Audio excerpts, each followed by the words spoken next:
יש רגעים בעבודה שבהם אנשים מאבדים את זה לחלוטין. דמיינו את הסיטואציה הבאה. סמנכ"ל בחברה גדולה צועק באמצע המשרד על עובדת סוציאלית לעיני כל הקולגות שלה, שהאוטו שלה מלוכלך ונראה בדיוק כמו הפרצוף שלה. לא מספיק. כמה חודשים אחר כך הוא נכנס למטבחון וצועק שהיא אישה חולה שמקומה במחלקה פסיכיאטרית. נשמע כמו סצנה ממערכון? אז זהו, שזה קרה במציאות וזה נגמר בבית משפט.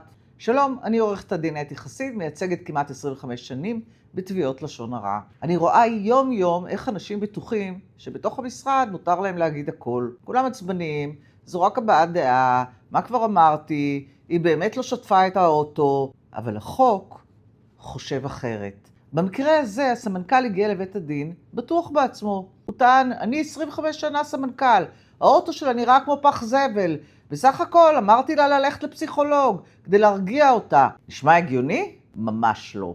בית המשפט הבהיר לו שלמילים יש מחיר. לשלוח עובד לפסיכולוג מול קולגות או ללגלג על המראה שלו זה לא ביקורת עבודה בונה, זו הוצאת דיבה לכל דבר. מה לומדים מזה? ראשית, נוכחות צד שלישי, אם אמרת את זה בחדר סגור, זה מעליב. אם אמרת את זה במטבחון לעיני אנשים, זו כבר הוצאת דיבה. שנית, הגזמה מילולית. ביקורת על תפקוד מותרת.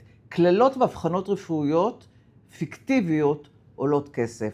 הבוס הזה אגב, שילם עשרות אלפי שקלים על הרגע שבו הוא לא שלט על הפה שלו. צעקו עליכם בעבודה, או שאתם מעסיקים שרוצים לדעת איפה עובר הקו, אל תנחשו. פנו למשרדנו ונבחן את המקרה שלכם.